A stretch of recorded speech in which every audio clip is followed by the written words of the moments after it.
I hope when I'm gone, what they remember is that I loved who they are and I was there with them.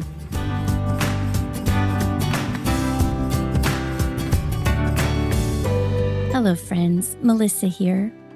As many of you may know, Julie's mother, the wonderful Karen O'Connor, passed away on New Year's Day at the age of 86. I had the privilege of meeting Karen at a Brave Writer staff retreat several years ago. She radiated kindness, warmth, and wisdom, and I know she will be dearly missed by her 3 children, 9 grandchildren, and 4 great-grandchildren. Like Julie, Karen was a gifted writing teacher and a prolific author with 70 books and many awards to her credit.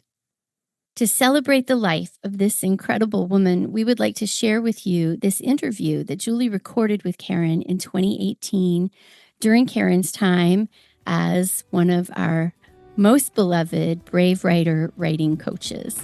Thanks for listening.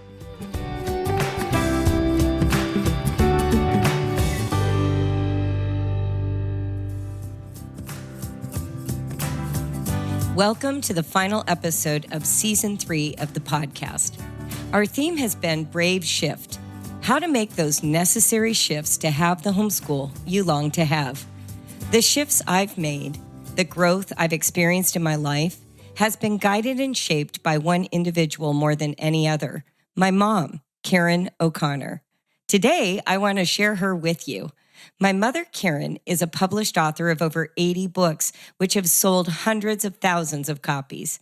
Today, Karen teaches 3 writing classes for Brave Writer, inspiring children to find their writing voices.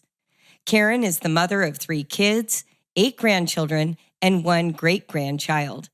When she turned 57 years old, she blew us all away and hiked Mount Whitney. Her love affair with the mountains continues. In the last 2 years, she's hiked both the American and Canadian Rockies. At home, Karen enjoys line dancing and walks along the beach.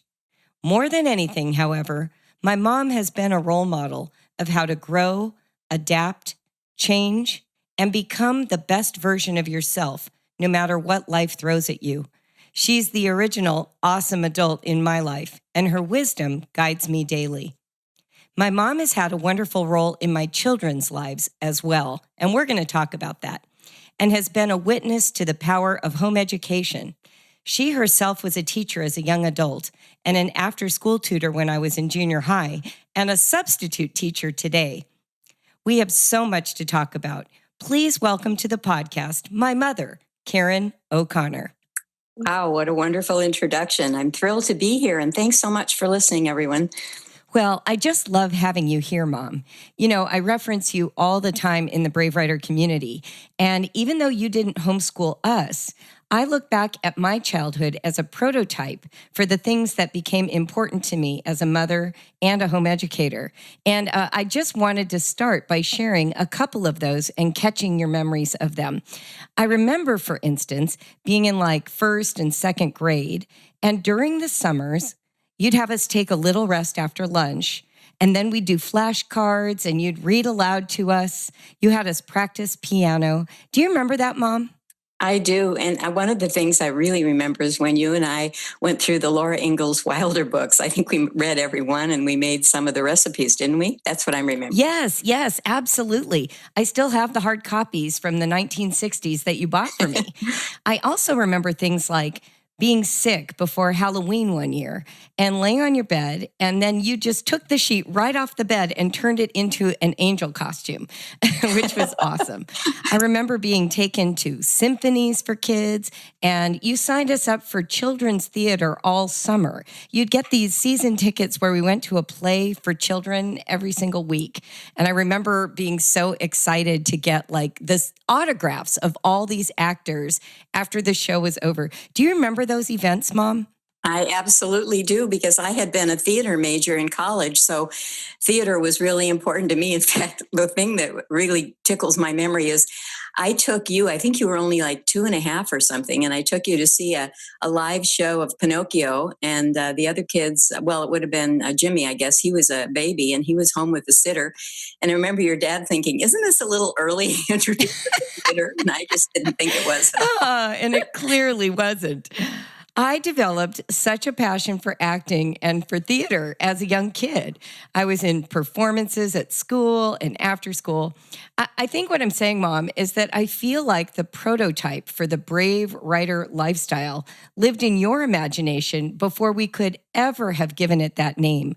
You gave us such a language rich, arts rich, participation rich life that from a very early age, I knew there was this great door I could walk through that would take me into amazing experiences in the world. And I credit you with that. Oh, thank you. I think my mom had a lot to do with that too. We passed these things on from generation to generation. I remember my mother taking me to the library. She herself hadn't had much of an education, but she knew that it was right for me to have books. And we'd go to the little mobile library. I remember climbing the steps and looking for books and getting out my card. So it goes through the generations. Yeah. Oh, gosh. Library trips were really important in our family. I remember standing in the stacks and looking up books in the card catalog, that old thing, feeling grown up, checking out books with my own library card. Yeah. All those experiences really shape the imagination of a person. And I don't think we always appreciate the power of the modeling of an enthusiastic parent. I like to remind parents that whether you homeschool or not, you can create a rich experience of learning for your family just by being an eager participant in life and bringing them along. Yeah, I absolutely agree. In fact, when we were talking about Laura Ingalls Wilder, I was at Erin's recently for dinner, and she was making cornbread, and I almost burst out crying. She had the original recipe from Laura's book. It was all tattered and everything, but she said she treasured it. So there's an example too of things, something simple and small that you kind of overlook when you're the mom, and then it shows up decades later. So you did something right. Uh-huh. Yeah, that's perfect. In fact, Erin, for those who don't know, is my sister. Yes, I should have And said that. yeah, Mhm. no, that's okay. And in fact, both Erin and I homeschooled our kids. Erin homeschooled hers until they started going off to junior high and high school. But Mom, you were involved in both of our homeschool lives. I wondered if you could just give the mother, grandmother perspective of what the heck was this thing called homeschooling? And how did you see it when it was being acted out in the lives of your grandchildren? Well, I think at first I was not even skeptical, but just unknowing. It was like a brand new adventure because in my day, I never even heard of it. And I don't know that I would have chosen it because it was so brand new and I was so used to being in regular school. But I loved all of the things that you talked about, all of the creativity and the opportunities to make a difference in the lives of the kids in, individual ways. Like when we'd have a party, if you remember, we made our own invitations, things like that. So it didn't feel foreign. It just was a little different than I was used to, but I got into it and I loved the way I saw your children flourish, blossom, um, actually tap into their own individuality. That's the thing I think that really struck me. I got to know each of your children as individual people that had talents and ideas and desires of their own. And sometimes I think that's missed in regular school because there's so many together. But with Erin, yeah, she was starting to work part time, and so I would have her daughter Marin over, and I would spend a little time with her on adventurous walks. We also studied English. I could tell about the personality walk if you want me to. Yeah, yes, you took the question right out of my mouth. I would love you to share about that little writing experience that you had with Erin's daughter, Marin, and her friend, and how you blended that writing activity with a little bit of covert self-awareness work. I think this is just a brilliant model for parents to consider as they're thinking about holistic instruction. Homeschooling is not just about getting through school subjects. It's also about growing in insight and awareness, too. Well, that's true. And I think I was into the self-help, let me get better mode about Your 10 whole years ago. life. Yeah, well, maybe my whole life. But I really was impacted by a seminar I did with Florence Littauer on the personalities. And it transformed my relationship with friends, with my husband, and even with my kids. So I thought, gosh, wouldn't it be cool if I started teaching this at an early age? So Marin and her friend came over. They're about 8 years old at the time, and we were going to do a writing exercise. And Al Marin wasn't that enthusiastic about that. So I said, well, let's take a walk. And first, I talked to them about the four personality types: playful, powerful, perfect, and peaceful. So the playful one was somebody who's like color and was the center of attention. The powerful one was a little more of a bossy type character, a take charge person. The perfect was like my husband, who liked everything in absolute order, and everything had a place. And then the peaceful was a more casual person, and someone who brought, oh, Calm and kind order. of, Yes. yeah, that's right, calm. And also, you could always count on that person to be peaceful when there was any conflict or chaos. So anyway, we went for a walk, and I said, I know what we can do, girls. Let's look at the houses around the neighborhood. Each of us will pick out one, and let's pretend they're a person, and we're going to find out what their personality is. So we made notes. I can still see us walking with our little clipboards and our paper and pencils, and we would jot down pretty flower pots, a brass knocker, the curtains, the way they're shaped in the window, they look like eyebrows or whatever it was. We just were laughing and talking. And when we got home, we each wrote down what we thought that personality was. I didn't care about punctuation or grammar. I just wanted to see what would come out of their little hearts and imaginations. And it was one of the most effective, one of the most effective lessons I've ever had. And I loved it so much, and they loved it so much, that it's now included in one of my Write for Fun courses that I teach for you. Yes. In fact, so what I love about that whole experience is the interplay between your passion, your interest in personalities, and development and self awareness, and then their need to grow as writers and to become freer in self expression. You found a way to bring those together. I think so often when we're homeschooling, it's easy to discount what's natural to us and always assume that there's some structure or guide or idea out there that we should adopt and figure out how to use. But it seems like you just stopped and turned inward to find something that was meaningful and comfortable to you. And then you found a way to bridge into their need to grow in writing. Does that sound like an adequate description? No, it's a perfect description, because what you're saying really is I didn't turn to a book. I didn't just buy a book on how to teach English. Exactly. I think ever since I've been a little girl, I would say this about myself. If someone said, what do you want to be when you grow up? I'd say, I'm not exactly sure, but I want to have it be something that's creative. I just have to be creative. And I think that's been a hallmark of my whole life. And you're jogging some of those memories for me. Yeah. In fact, tell the story of how you discovered your passion for writing. I love how that got catalyzed in your life.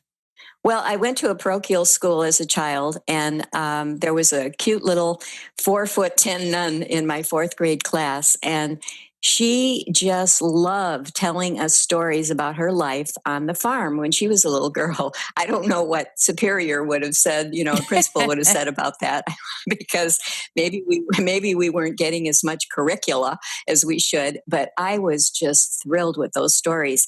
So anyway, one of our assignments was to write something. I to this day cannot remember what I wrote, but it must have been awesome, because after class, she called me up and she opened her drawer and she took out a little box from her desk that had gold stars.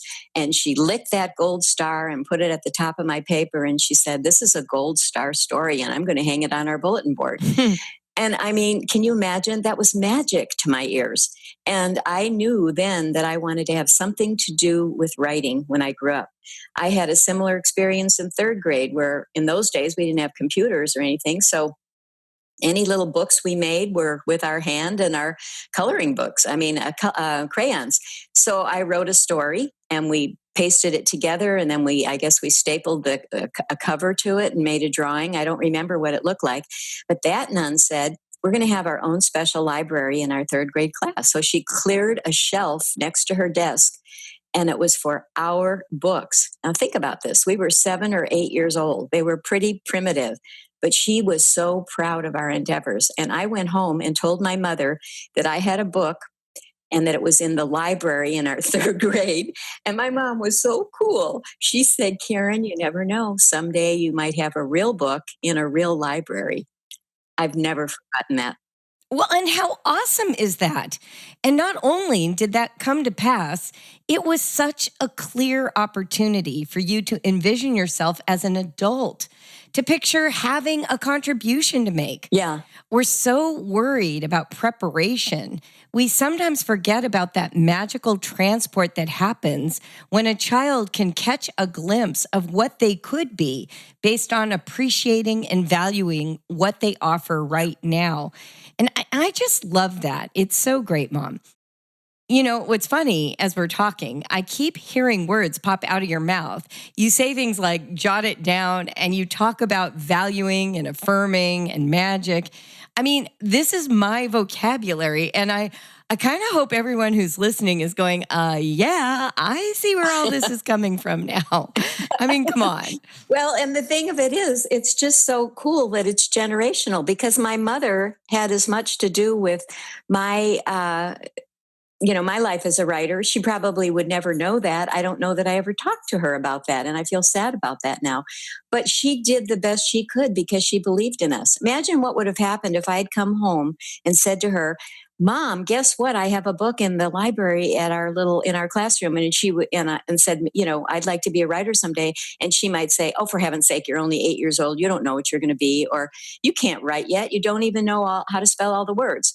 And sometimes things like that pop out of our mouths and we don't mean them, of course, but they settle into the mind of a child. And so I want to always be really conscious of affirming and validating what the kids say. That's my favorite part of teaching. You know, Mom, it reminds me of a visit you had with us several years ago. Noah was trying to teach us this new role-playing game.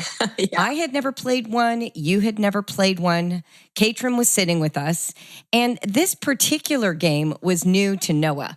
Now, he was an adult by then in his 20s, and he had played other role-playing games. But he started reading these directions, and they were feeling complicated. And he had that moment that so many of us have had, so many kids have had, where you feel a moment of shame, like, I'm out over my skis. I bit off more than I could chew. It's embarrassing. I can't get everyone to understand how to play this thing. And so Noah started to shut down. And he got ready to put the game away. And I felt the hot shame come over me. I wanted him so badly to feel successful. Now, the story of this game was oriented to the Cold War. There was like an East German or Russian element to it. And all of a sudden, and I'm sharing this story so you can comment on it, you said, Noah, let's just play the game with the rules you know. And then you picked up the cards of the form or whatever it was, and you started talking in a Russian accent. I do remember that. I just felt like I had to save the day. But it totally saved the day. Like, Noah, all the armor dropped off. Like, we all started laughing and we all jumped in. And I think for me, that typifies how I see your parenting model. There have been moments with each of us kids, your kids, that have been challenging. And I'm going to ask you about one of those in just a second. But what I want to point out is what you do so well. You disarm people. You help us drop our armor and stay open to an experience and to you. And so I wondered if you could share with us a little bit. We had a dark time in our family. You and Dad got divorced, and the kids were divided up between step families, and there were challenges to staying connected. I wonder if you could talk about that time when Jimmy, when he was a young adult, in particular, my brother, cut off relationship from you and what you did to repair that. Oh, I know it's hard to even look back on those because they were so horrible. And I know there are people listening who might be going through such a dark time. But I feel, and I think that comes from my mother too and my father, that love always wins. And I just was determined to keep my relationship with my children, even though I made some really big mistakes during those years and things that I regret, but I don't like to look back on those. One thing I did that I can share that's very concrete is a time when my son, my only boy in the family, he was so devastated by the divorce and the changes, and he and I had been very close, and I remember him feeling like he was going to lose me. And so, anyway, at one point when he was in his early 20s, he moved out and he started his own little business and making his own money. And I just was at a loss. So, anyway, one of the things I started to do was call him every Monday morning and just leave a voicemail message that said, "Hi, Jimmy, this is Mom, just calling to tell you I love you." And then I'd hang up. I didn't say I was going to pray for him. I didn't say, "Please call." I didn't say, "I'm missing you." Nothing like that, because I didn't want to leave any guilt trips. I just wanted to communicate my love and support. And I'm not saying that to brag about myself. I'm just telling you because there's so much power in something so very simple. And I'm a very wordy person, so it took a lot of discipline for me to not leave long messages or to, impose a guilt trip on him. The long and the short of it is that we stayed apart for 2 years. That's a long time in a mother's life. But at one point, and I don't remember all the details now, he came back into our lives and he started coming for holidays. And I just welcomed him with open arms. And unbeknownst to me, he had communicated to both you and your sister Erin that it was during those dark times that the only thing he could count on was my Monday morning call that let him know that no matter what, I still loved him. And now, at age 54, he and I are the best of friends. I see him regularly. We talk every Friday afternoon for an hour. And I work for him part time, writing for his internet business. So you just never know. You sow the seeds of love and you let them take root. And then you leave it up to your higher power to bring it all to fruition. And I'm a good example of how that worked in my life. Thanks for sharing that story, Mom. I wanted you to share it because I know that we have families listening that are experiencing a similar disconnection where the relationship is strained or broken. Maybe some of that strain is between family members living in the same household. Yes. What would you say to someone who is going through a period of time where they feel like their child is angry or resentful or withdrawn or sullen at home? Do you have any thoughts about that? Well, that's a hard one. I don't like to give any advice, but I guess what I would look back on now that I might have done differently would be to just let them be. Maybe give them a chance to go through their own process. I think as parents, we're so eager for our children to succeed and be happy that we prod them too much. We stir the pot. I've heard that even from moms of some of the students I teach for Brave Writer. They'd say, "What can I do? Can you give me advice? How can I, get that meaning, that creativity loosened? How can I stir them up a little bit?" Whatever the question might be. And my answer is always the same.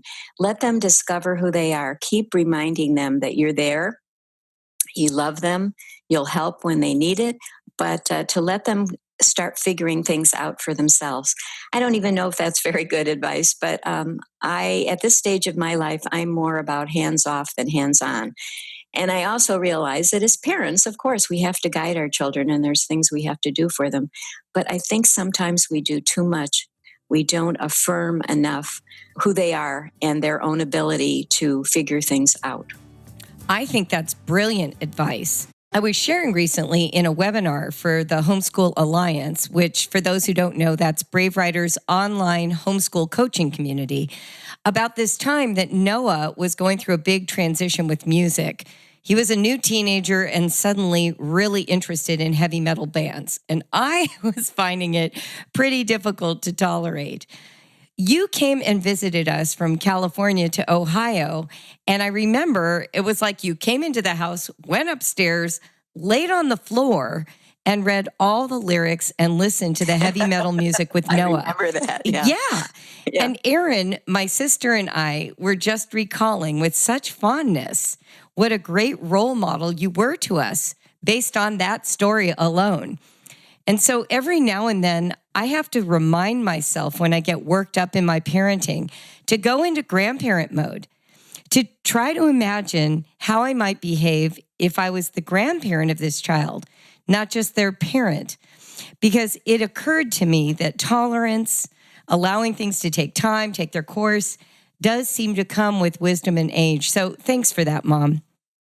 I want to pivot now and ask you about writing advice. What would you say is the best writing advice you would give to children since you get to teach for us? Well, I am a big fan of letting people discover their voice. You remember when you and I read Peter Elbow's book and it just transformed our own writing. Can you remember the title? I'm Oh, drawing a yeah. blank. Writing with Power. Writing with Power, where he really advocates giving yourself or those you're working with an opportunity to discover what it is that they think, much less so that they can write it down. And he equates it to like target practice, where you just shoot the gun, and sometimes you hit the bullseye and sometimes you're off the target completely. But that's the only way you actually find out if you can write and what you want to write about. Just going by a grammar book and rules, and you have to have this topic sentence, and then you have to have 3 ideas to support and by that time, I don't know, just thinking about it makes me exhausted.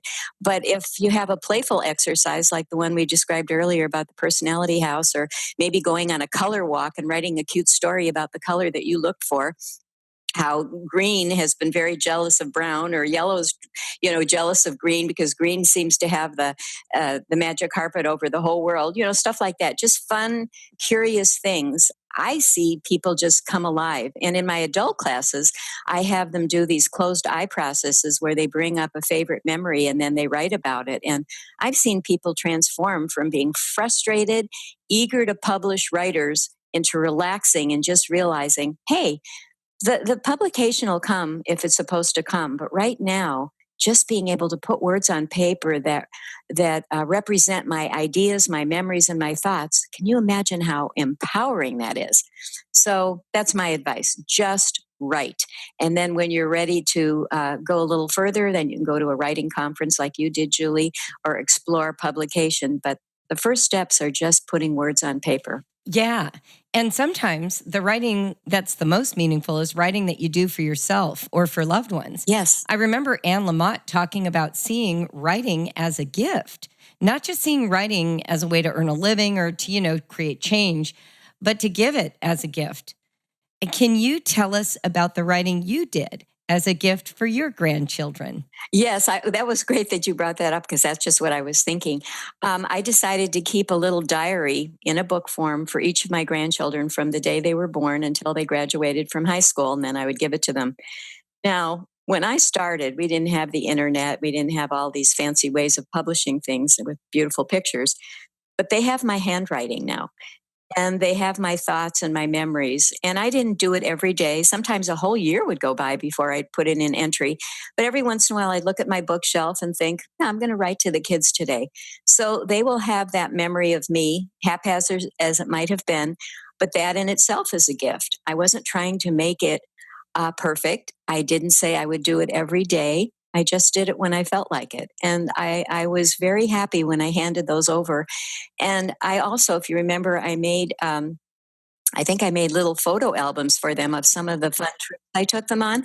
And I remember Liam, who's now a senior in college, saying to me on a visit or two ago that he still had that little album, a small one, of pictures of the two of us when we went to, I think it was the San Diego Zoo, and had an overnight there. So it's little things like that, just fun, happy, loving gestures that can be a gift to your loved ones. In fact, it's funny you bring that up, because I was just thinking recently what I might do for Christmas this year is just write a few lines of memories to each of your children. I think that would be way better than something I'd spend money on.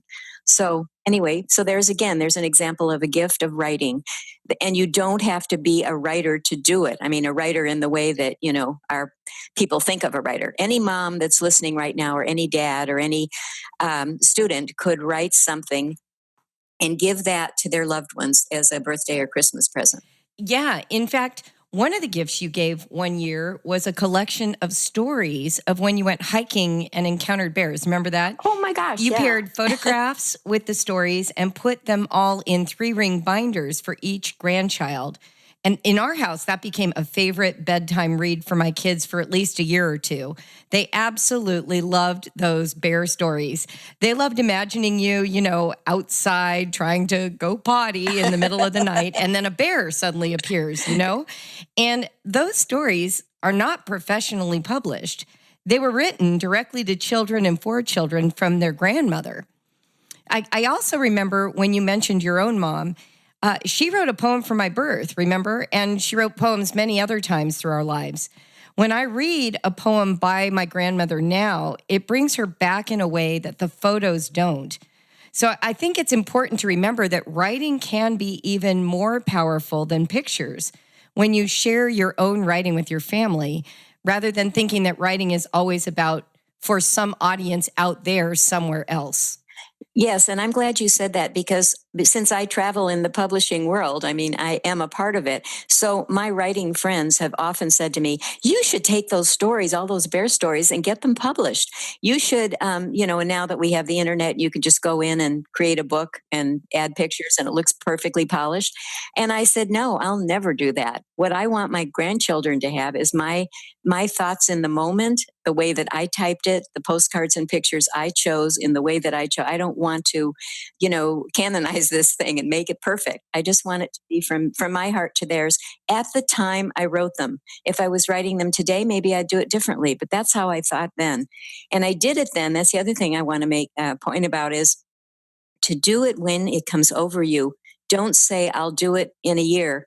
I don't even remember those stories now because they happened so long ago. I mean, I have slivers of memories, but when I wrote them, they were fresh out of a camping trip, and all of the details were right there that I had gone through, and that's why the stories were fun to read.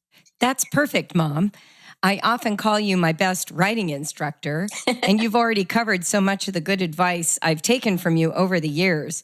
Do you have one memory of working on writing with me to share? Well, you and I talked about this before we went on air, and the one I remember most, but I want you to share the other ones because they're fun to listen to, is helping you with your essay to apply to UCLA, University of California in Los Angeles. And as I remember, Julie, that was the only school you ever wanted to go to, and it was hard to get into, and it was really important to have an awesome entry essay. And I read it and I loved your writing. You were talented from the time you put pen to paper, but I saw some things that would perk it up. And I remember talking to you about it, and you created a new opening and we gave it I guess, a good title. The point that I want to make though is even as I helped you, so to speak, I remember being conscious of wanting to keep it be your, wanting you to keep it as yours, not my polishing up your writing, but your writing with just my suggestions to consider so that your voice was prominent and that you could own the piece of writing. And therefore, when you were accepted to college, you'd know that it was really your writing that got you in. Tell me if you remember anything else. Yeah, no, that's exactly right. In fact, when you mentioned that your adult writing students sometimes go on this mental journey, this closed eyes journey, Yeah. that is what you had me do for this essay. So when I first wrote it, I wrote something like, the reason I want to go to UCLA is, right? And you said, let's get their attention right out of the gate. Just pause for a moment, close your eyes, and tell me what you imagine your life will look like after you graduate and get this degree from UCLA. Well, at the time, I was planning to be an actress. So when I closed my eyes, I immediately pictured myself living in Malibu, of course. And I thought, okay, as I jog through the wet sand with my Irish setter at my heels, I return to my beach house, I grab a cup of coffee, and I begin to study my lines for my television sitcom. Like that was the essence of what my vision was. So you had me write that. We revised it a few times. You had me reshape the essay to support that vision. And when I turned it in, we did those essays in our advanced composition class before we had to turn them in for our University of California applications. And my advanced composition instructor liked my essay so much, he put it on the Ditto machine. Now, if you're old enough to remember what that is, it's like prehistoric Xeroxing in purple. And he distributed my essay to all the kids in my class. And then he announced from the front of the room, now this is a powerful essay. Yeah. So it was a really similar experience to what you went through, Mom, in third grade when that sister nun teacher person validated you. My advanced composition teacher validated the very practices you taught me. And those lessons stay with you when you have a win like that. Now you know how to approach writing in a new way. So one of the reasons I often cite you is because what I felt from you over the years of growing up was that writing was a collaborative, collegial spirit when we approached my writing. It wasn't English teacher correcting my writing. It was partner, helping me see possibilities that I couldn't yet see simply due to a lack of experience, not because I was a poor writing student. And so that's what I look back on, and I so appreciated that. Oh, that's so neat to hear because that really is a kind of a foundation of what you do with Brave Writer. And as I've experienced in the classes I'm teaching, which are called Write for Fun, where we absolutely don't give a hoot about mechanics or grammar. And sometimes that's to the amazement of parents, but then they see how incredible the results are. I had a little boy recently tell me, now amazing. He had said in his introduction, as only kids would be so forthcoming with their comments, I don't want to do this class, but my mother is making me. So, I mean, I have to deal with that right away. And then at the end, he said that he had such a good time that this was even more fun, and he couldn't even believe it than, I don't know, some video game. What's the most popular video game right Yeah, now? that kids Minecraft or love? something. There Yeah. you go, something like that, that it was even more fun than that, or at least as much fun. And that was probably the best testimony I've ever had from a kid, where it would go from, I don't want to do this, my mother's making me, to it's better than my video games. It reminds me, Julie, of a time when Noah and I were camping in the desert with the Sierra Club junior group or something. And we were climbing up a mountain and just kind of slogging our way up, and not a big mountain, but like a hill. And we were having so much fun, but I was a lot younger then. And I said to him, oh, Noah, I wish I could do this with you forever. But there'll come a time when grandma's going to be old and I will not be able to climb up here with you anymore. And it's going to be a sad day for me. He pops up and he says, you never have to worry about that, MAGA. The kids call me MAGA. And he says, I'll just sling you over my shoulder and bring you up to the top, and we'll sit and look down together. And that's another example of just doing something fun with your child or your grandchild and watching them turn it into something so special and so unique. And then he followed up that night when we were sleeping under the stars without the rain cover on our tent. And it was a starry night in the desert. You can see millions of stars. And he said, this is so much fun. He said, it's way better being out here than being at home on a computer game. There you go. We worry about our kids being on computers too much or doing too much video. If we take them out of that environment enough, they will see the difference without you even having to tell them. That's so beautiful, Mom. And it's the perfect segue to my last question. And honestly, you didn't know it was coming. I kept it off the prep list. Okay. So here it is. Erin and I say that we live under a rule that we inherited from you that I think came from your parents. And this rule has transformed how we live our lives with our children. And even sometimes we jokingly say to each other, dang it, we have to obey this rule.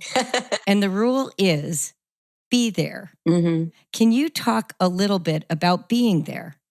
What does that mean in our family legacy? And why is it so critical to what it means to be a family? That's so interesting because I wrote an article on that very thing so many years ago. It was published in Reader's Digest. Oh my Yep. gosh, I haven't thought about that in 30 years. For me, being there means exactly those words. You as a person, be there with that child. Hmm. Where are they? Are they crying? Be there with them in the sadness. Don't try and talk them out of it. Are they being giggly and silly, but you're feeling serious and you've got to get this job done today and you've got to cover this many pages in the math book or whatever it is? Stop and be there and giggle with them. Or like you did, Julie, that was so inspiring to me. When Jacob, your your little, what was he, like, astronomy child, he wanted to study astronomy, went to astronomy camp, you bought him a telescope, and you got up at 3 in the morning, as I remember, went out and laid on your backs in the backyard, right?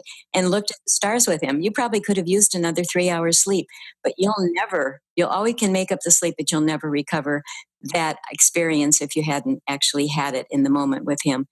And so many things like that. Do you remember the time when our family went to a dude ranch? This was before the divorce. We all laid out on blankets and looked at the stars at the dude ranch. It was a time of connection. I didn't haul out a book and tell you that this was this constellation and that's a certain star. I didn't know one star from another. What I knew was we were together, the five of us, just looking up into the heavens together. And I'm experiencing that all over again with my great grandchild, and maybe even in a deeper way because I'm older and hopefully a little wiser from the experience I've had.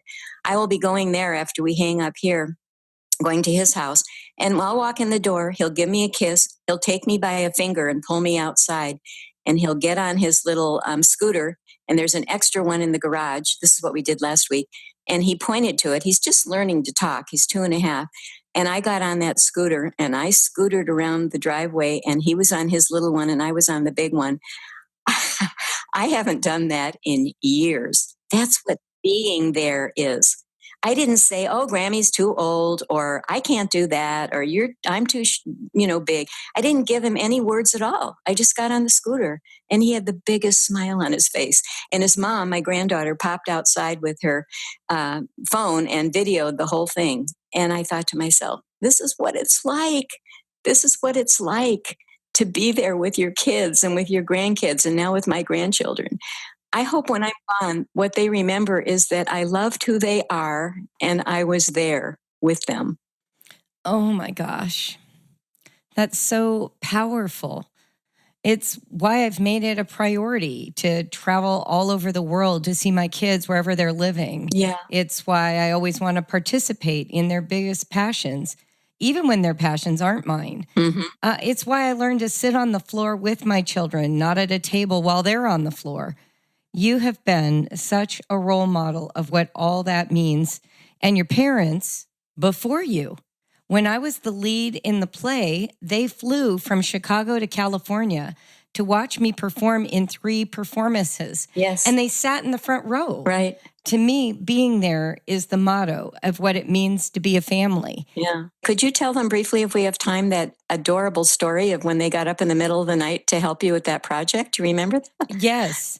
Your parents have traveled over and over again to see us. We went on vacations with them. They came to our house. We went to theirs. So when I had Noah as our first child, John and I took Noah to see them, my grandparents, on our way home from living in Morocco, even before you got to meet Noah, because that act of making the trip at our expense matched the energy my grandparents had always put into our relationship. Yes. And you inherited that same mojo. When I lived abroad, you came and visited me both times, once in France and once in Morocco. You made it a priority, even when you didn't have the finances, to figure out a way and to come see me and my life close up. I think the bottom line in homeschooling could just be summed up with what you've said here. Be there. Be there, mirroring who your children are, affirming them, doing the things that help them discover who they are, being home, being with them, being where they go. I really appreciate that. Yeah.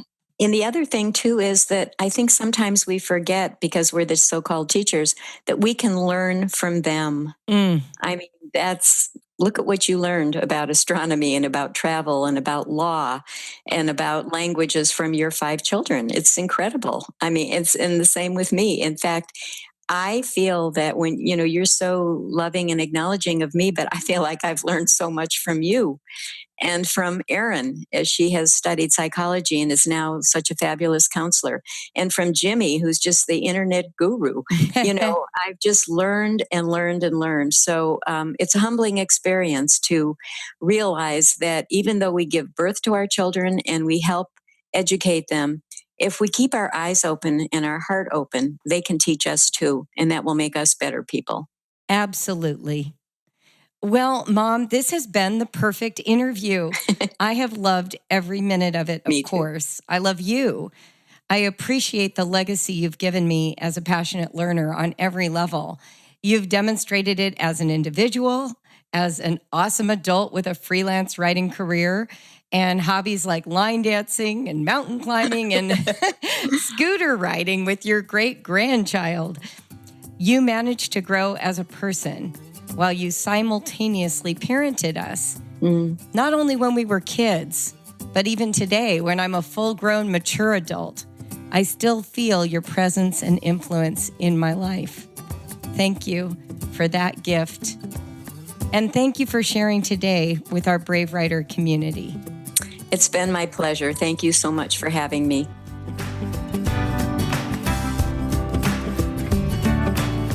You've been listening to the Brave Writer podcast. I'm Julie Bogart, and Melissa Wiley is my co-host. This podcast is produced by Nova Media with support from team member Jeanette Hall. Thank you for listening and for leaving either a starred or written review on the podcast app of your choice. Anytime you do that, you bring a lot of joy to the team and you support our work. So thanks in advance.